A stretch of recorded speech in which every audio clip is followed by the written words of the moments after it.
പ്ലാട്രോൺ റീൽസിൻ്റെ പുതിയൊരു എപ്പിസോഡിലേക്ക് എല്ലാവർക്കും സ്വാഗതം. നമ്മുടെ റെസിപ്പി എന്ന് പറയുന്നത് അരിപ്പൊടി വെച്ച് ഉണ്ടാക്കാൻ പറ്റുന്ന ഒരു സിമ്പിളായിട്ടുള്ളൊരു പലഹാരമാണ്. എൻ്റെയൊക്കെ കുട്ടിക്കാലത്തൊരു ഓർമ്മയാണിത്. ഒരു ഓട്ടി എന്നാണ് ഞങ്ങളുടെ നാട്ടിലൊക്കെ ഇതിനെ പറയുന്നത്. അപ്പോൾ നമുക്ക് ഇൻഗ്രീഡിയൻസിലേക്ക് പോവാം. ഇതിനാദ്യമായിട്ട് വേണ്ടത് അരിപ്പൊടിയാണ്. 1 കപ്പ് അരിപ്പൊടിയാണ് ഞാനിവിടെ എടുത്തിരിക്കുന്നത്. പത്തിരിക്കും നൂലപ്പത്തിനൊക്കെ ഉപയോഗിക്കില്ലേ, ആ അരിപ്പൊടിയാണ് എടുക്കേണ്ടത്. പുട്ടുപൊടി ഉപയോഗിക്കാൻ പാടില്ല.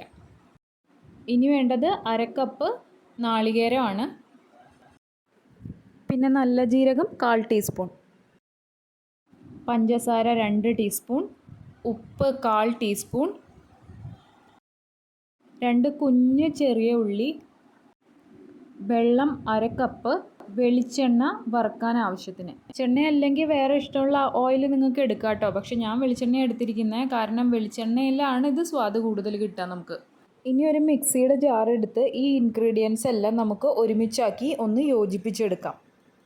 അതിനായിട്ട് അരിപ്പൊടി, നാളികേരം, ജീരകം, നല്ല ജീരകമാണ് കേട്ടോ എടുത്തിരിക്കുന്നത്, പഞ്ചസാര, കൊച്ചുള്ളി, ഉപ്പ് എന്നിവ ചേർക്കണം. അതിലേക്ക് വെള്ളം കുറേശ്ശെയായിട്ട് ഒഴിച്ചിട്ട് വേണം യോജിപ്പിച്ച് കൊടുക്കാനായിട്ട്. അതായത് 1/4 ഗ്ലാസ് വെള്ളം ഇതിലേക്ക് ഒഴിച്ച് ഒന്ന് യോജിപ്പിച്ചതിന് ശേഷം ഒന്ന് മിക്സറിൽ വെച്ചിട്ട് പൾസ് ചെയ്തെടുക്കുക. എന്നിട്ട് എടുത്ത് നോക്കുമ്പോൾ വെള്ളം കുറവുണ്ടാവും. അപ്പോൾ ബാക്കി 1/4 ഗ്ലാസ് വെള്ളം കൂടി ഇതിലേക്ക് ഒഴിച്ച് വീണ്ടും പൾസ് ചെയ്തിട്ട് എടുക്കുക. വെള്ളത്തിൻ്റെ അളവ് കറക്റ്റാണോ എന്ന് എങ്ങനെയാണ് നോക്കുക എന്ന് വെച്ച് കഴിഞ്ഞ് കഴിഞ്ഞാൽ, നമ്മളിത് കുഴച്ചെടുക്കുമ്പോൾ നമുക്ക് ഉരുട്ടി കയ്യിൽ പിടിക്കാൻ പറ്റണം. അപ്പോൾ അങ്ങനെയാണെങ്കിൽ വെള്ളത്തിൻ്റെ അളവ് ഓക്കെയാണ്. ഇനി വെള്ളം കൂടിപ്പോയാലും ടെൻഷൻ ആവണ്ട. 1-2 ടീസ്പൂൺ എക്സ്ട്രാ അരിപ്പൊടി കൂടി ചേർത്ത് അതൊന്ന് ക്രമപ്പെടുത്തി എടുത്താൽ മതി. നമ്മളിങ്ങനെ പൾസ് ചെയ്ത് എടുത്തിട്ടുള്ള ഈ അരിമാവ് കുറേശ്ശെയായിട്ട് ചപ്പാത്തിക്കൊക്കെ കുഴക്കില്ലേ, അതുപോലെ കുഴച്ച് ഒരു ഉരുളയാക്കി മാറ്റണം. നമ്മൾ പൾസ് ചെയ്തെടുക്കുമ്പോൾ ഈ ഉള്ളിയൊക്കെ നമ്മൾ ഇട്ടിരിക്കുന്നതില്ലേ, അതൊക്കെ മുഴുവനായിട്ട് ഉടഞ്ഞു പോവില്ല. ചെറിയ തരികളായിട്ട് എടുക്കുകയും ചെയ്യും. അത് നല്ലതാണ് വറുത്തെടുക്കുമ്പോൾ കടിക്കാൻ കിട്ടുന്നതിനായിട്ട്. അങ്ങനെ മുഴുവനായിട്ട് അറിയാതിരിക്കാൻ വേണ്ടിയിട്ടും കൂടിയാണ് നമ്മളിങ്ങനെ പൾസ് ചെയ്തെടുക്കുന്നത്. നമ്മളിങ്ങനെ കുഴച്ച് നമ്മളെടുക്കുമ്പോൾ പാത്രത്തിൽ നിന്ന് വിട്ടു പോരുന്ന രീതിക്ക് വേണം കുഴച്ച് എടുക്കാനായിട്ട്. ലാസ്റ്റ് ഒരു ബോൾ പോലെയായി നമുക്ക് അതിനെ കിട്ടും. ഇനി നമുക്കൊരു പാത്രം വെച്ച് ചൂടാകുമ്പോൾ അതിലേക്ക് എണ്ണ ഒഴിച്ച് ഒരു മീഡിയം ഫ്ലെയിമിലിട്ട് ചൂടാക്കി എടുക്കാം. ചൂടായിട്ടുള്ള എണ്ണയിലേക്ക് നമുക്ക് ഓരോരോ ഓട്ടിയായിട്ട് പരത്തിയിടാം. അതിനായിട്ട് നമ്മുടെ കയ്യിൽ ആദ്യം ഇത്തിരി വെള്ളം തുടയ്ക്കുക.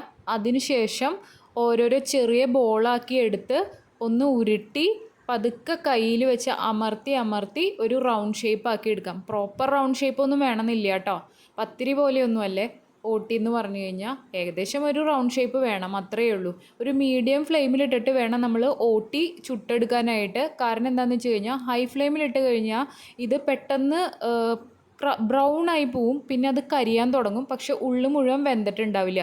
അതുപോലെ തന്നെ ഈ ഓട്ടിയുടെ മുകളിൽ ബബിൾസ് ഫോം ആവും. അപ്പോൾ വറുത്ത് കോരുമ്പോൾ കാണാനും ഒരു ഭംഗി ഉണ്ടാവില്ല. ഒരു മീഡിയം ഫ്ലെയിമിലിട്ട് കുറേശ്ശെ അങ്ങോട്ടും ഇങ്ങോട്ടും തിരിച്ചും മറിച്ചും ഇട്ടിട്ട് വേണം ഇത് നമ്മൾ മൊരിയിപ്പിച്ചെടുക്കാനായിട്ട്. അങ്ങനെ ആവുമ്പോൾ മാത്രമേ ഉള്ളുകൂടി വെന്ത് കിട്ടുള്ളൂ. മീഡിയം ഫ്ലെയിമിലിട്ട് ഒരു 4 മുതൽ 4.5 മിനിറ്റ് വരെയാണ് ഒരു ഓട്ടിയിട്ട് അത് വേവാൻ എടുത്തിട്ടുള്ള സമയം. 4 മിനിറ്റ് ആകുമ്പോൾ നമ്മൾ എന്ത് ചെയ്യണമെന്ന് വെച്ച് കഴിഞ്ഞ് കഴിഞ്ഞാൽ, മീഡിയം ഫ്ലെയിമിൽ നിന്ന് ഹൈ ഫ്ലെയിമിലേക്ക് മാറ്റണം. എന്നിട്ട് വേണം അത് വറുത്ത് കോരാനായിട്ട്. ഇനി ഇങ്ങനെ എണ്ണയിലേക്ക് ഡയറക്റ്റ് ഇങ്ങനെ ഓട്ടി ഇടാനായിട്ട് ബുദ്ധിമുട്ടുണ്ടെങ്കിൽ ആദ്യം തന്നെ ഒരു പ്ലേറ്റിലേക്ക് എടുത്തിട്ട് പരത്തി വെച്ചാൽ മതി. പരത്തി വെച്ച് പതുക്കെ അതിൽ നിന്ന് എടുത്ത് ഇട്ടാലും മതി. എണ്ണയിൽ മുങ്ങി കിടക്കുന്ന രീതിയിൽ വേണം ഓട്ടി ഇടാനായിട്ട്. ഒരുപാട് ക്രൗഡഡായിട്ടും ഇടണ്ട. ക്രൗഡഡായിട്ട് ഇട്ട് കഴിഞ്ഞ് കഴിഞ്ഞാൽ എല്ലാ സ്ഥലത്തേക്കും ചൂട് കിട്ടില്ല. അപ്പോൾ എല്ലാ ഓട്ടിയും ഒരുപോലെ വേവില്ല. അതുപോലെ മറ്റൊരു കാര്യം ശ്രദ്ധിക്കാനുള്ളത്, ഓട്ടി നമ്മൾ ഷേപ്പ് ചെയ്യുമ്പോൾ അത് ഒരുപാട് തിന്നുമല്ല ഒരുപാട് തിക്കും അല്ലാത്ത രീതിയിലാണ് നമ്മൾ ഷേപ്പ് ചെയ്തെടുക്കുന്നത്. അപ്പോൾ നമ്മുടെ ഓട്ടിയെല്ലാം മുരിഞ്ഞ് നല്ല ബ്രൗൺ ഷെയ്ഡായി കഴിക്കാൻ പാകത്തിന് തയ്യാറായിട്ടുണ്ട്.